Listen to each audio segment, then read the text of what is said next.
Pada video kali ini kita akan bahas part 2, lanjutan dari video barisan dan deret sebelumnya yang bakal ngebahas tentang barisan dan deret geometri.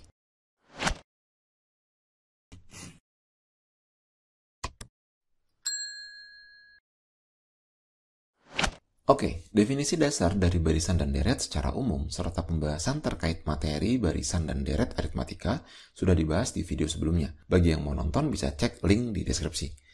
Nah, sekarang kita akan ke pembahasan barisan dan deret geometri. Kita berangkat dari contoh dulu. Misal, terdapat suatu barisan 3, 6, 12, dan seterusnya. Ini adalah contoh barisan geometri. Apa cirinya? Kita bisa lihat bahwa dari suatu bilangan ke bilangan selanjutnya selalu dikali angka yang sama. Pengalinya ini kita sebut sebagai rasio. Dinotasikan sebagai R, dan sama seperti di barisan aritmatika, suku pertama kita notasikan sebagai A. Sampai sini, kita bisa simpulkan bahwa secara sederhana barisan geometri dapat kita pandang sebagai barisan yang dari suatu suku ke suku selanjutnya dikali dengan bilangan yang selalu sama, yang kita sebut sebagai rasio. Oke, sampai sini kita dapat nyatakan suku pertama atau U1, suku pertama atau U1 itu sebagai A. U2 dapat kita peroleh dengan mengalikan U1 dengan R. U3 dapat diperoleh dengan mengalikan U2 dengan R, dan begitu seterusnya. Sehingga dengan membaca polanya, terlihat bahwa pangkat dari R selalu lebih kecil 1 dari nomor sukunya. Kita dapat rumuskan secara umum bahwa suku ke N atau UN dapat dinyatakan sebagai AR pangkat N-1. Teman-teman harus paham konsep dasarnya ya, bukan cuma ngapalin rumus. Rumus ini tujuannya hanya sebagai alat bantu. Misal nih, dari contoh di atas tadi, kita pengen tahu nilai suku ke-6, nilai U6. Dari contoh, kita kan udah punya sampai suku ke-4. Maka kalau mau cari manual buat dapetin suku ke-6, kita tinggal kaliin aja dengan 2 kali. Dan kita bakal dapet hasil 96. Atau kalau kita mau pakai rumus, kita bisa dapat bahwa U6 itu dapat dinyatakan sebagai AR pangkat 5. Dari contoh, kita tahu bahwa A-nya sama dengan 3 dan R-nya 2. Maka menggunakan rumus kita 6 adalah 96. Cuma kan bakal beda ceritanya kalau misal yang dicari adalah U20 misalnya. Kalau mau ngitung manual tentu bakal panjang banget, mesti ngurutin sampai 20 suku, ngabisin waktu lah ya. Nah, disinilah berasa manfaatnya kalau kita tahu formulanya. U20 dapat dinyatakan sebagai A dikali R pangkat 19. Tinggal masukin A dan R-nya dapat diperoleh U20 itu sama dengan 3 dikali 2 pangkat 19. Sampai sini paham ya? Nah, kita udah dapat rumus UN. Rumus suku ke N. Sekarang kita bahas yang namanya SN. Rumus untuk mencari jumlah sampai suku ke N. Dapat kita definisikan sebagai A dikali R pangkat N dikurang 1 dibagi R kurang 1. Atau bisa juga dibalik. Atas bawah dikali minus jadi A dikali 1 min R pangkat N dibagi 1 dikurang R. Nah, inilah dia rumus SN. Rumus untuk jumlah suku ke N. Ini rumusnya bukan berarti ada 2 ya. Ini sama aja sebenarnya mau pakai yang mana. Cuman ditukar aja, cuman untuk menghindari minus. Kalau R-nya lebih gede dari 1, biasanya pakai yang ini. Kalau R-nya lebih kecil dari 1, kita pakai yang ini. Biar nggak minus aja, tapi kalau ketukar pun nggak masalah. Dan tetap ya, pahami konsepnya. SN itu maknanya jumlah sampai suku ke N. Coba kita lihat dari contoh yang di atas tadi. Kalau U4 itu maknanya adalah suku ke-4, maka kalau S4 itu artinya jumlah dari U1 sampai U4. Untuk contoh ini kita bisa dapat hasil S4 itu adalah 45. Kalau kita mau pakai rumus, kita bisa pakai yang ini. Akan diperoleh S4 sama dengan A dikali R pangkat 4 dikurang 1 dibagi R kurang 1. Tadi kan kita juga udah tahu barisan yang ada di contoh ini A-nya adalah 3 dan R-nya 2. Sehingga dapat kita peroleh S4 hasilnya adalah 45. Kalau suku yang mau dijumlahin sedikit, kelihatannya sih lebih enak kalau dihitung manual. Tapi kalau yang mau dicari S20 misalnya, kalau mau dihitung manual kan males banget. Mesti jumlahin 20 suku. Belum lagi kita harus nyari nilai masing-masing sukunya dulu.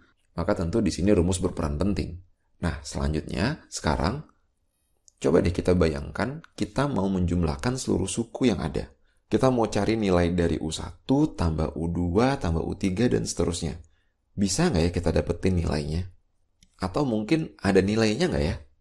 Kalau kita ambil nilai dari contoh ini, 3 tambah 6 tambah 12 dan seterusnya, itu kira-kira bisa kita dapat hasil akhirnya nggak ya?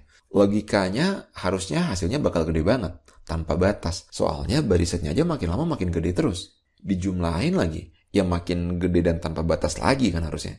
Jadi kita bisa bilang untuk kasus ini, hasil akhirnya menuju tak hingga.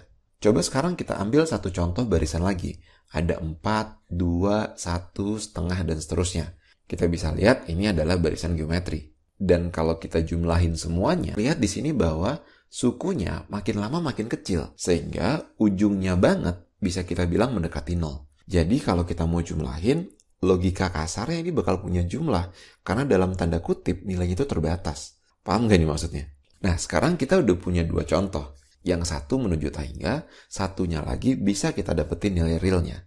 Lalu, apa perbedaan dari dua contoh ini? Kita bisa lihat contoh satu, rasionya 2. Yang bikin suku selanjutnya makin lama makin besar. Sedangkan contoh 2, rasionya setengah.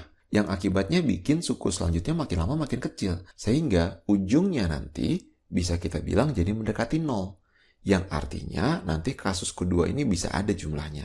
Dari dua contoh ini juga kita bisa ambil kesimpulan bahwa agar penjumlahan tanpa batas ini bisa punya nilai mutlak dari rasio harus lebih kecil dari 1. Sehingga membuat suku selanjutnya itu makin lama makin kecil.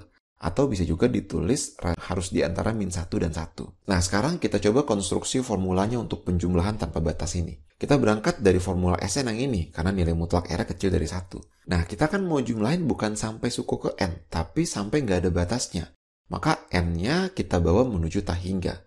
Nah, untuk R-nya, karena nilai mutlak R-nya kecil dari 1, maka limit N menuju tak hingga dari R pangkat N menjadi 0. Kenapa tuh kira-kira? Buat dapat logikanya, kita bisa misalin aja suatu nilai dari R yang dimutlakin lebih kecil dari 1. Misal setengah. Setengah itu kalau dipangkatin sesuatu, makin gede pangkatnya, kan bakal makin kecil nilainya. Bayangin aja misalkan kita punya setengah pangkat 10. Setengah pangkat 10 itu kan nilainya 1 per 1024.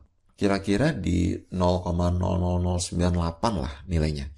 Nah, ini baru pangkat 10.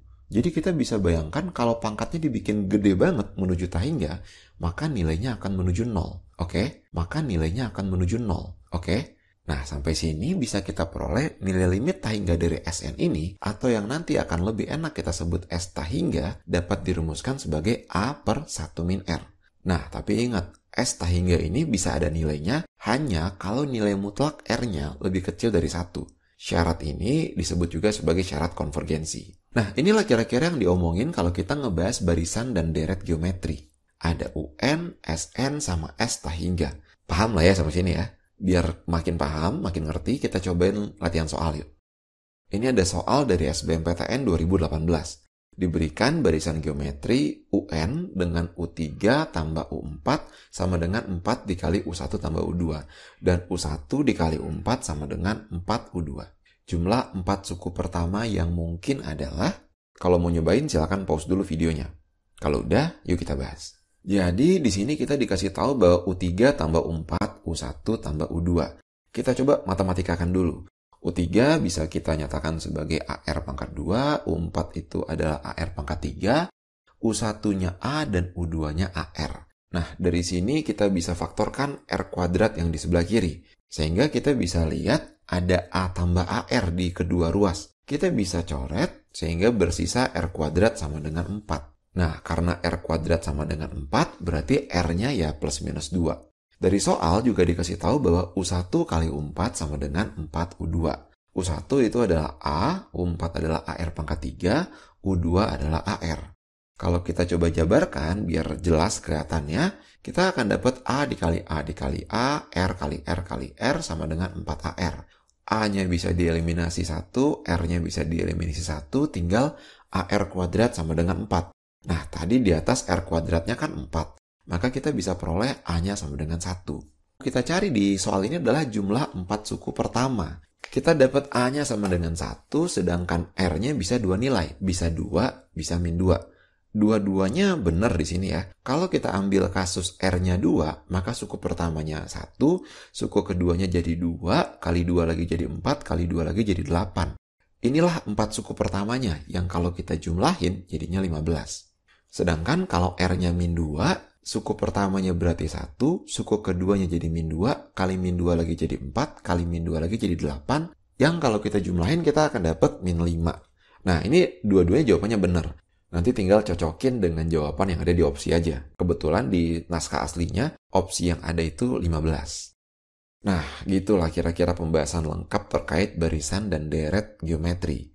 Nah, seperti video-video sebelumnya, kalau kita bahas materi, tentu satu contoh soal ini nggak cukup ya untuk bisa bikin kita jago buat ngerjain soal-soal barisan dan deret geometri. Ada banyak banget variasi soal lain yang menarik dan unik-unik yang mungkin nanti bakal dibahas di video-video selanjutnya.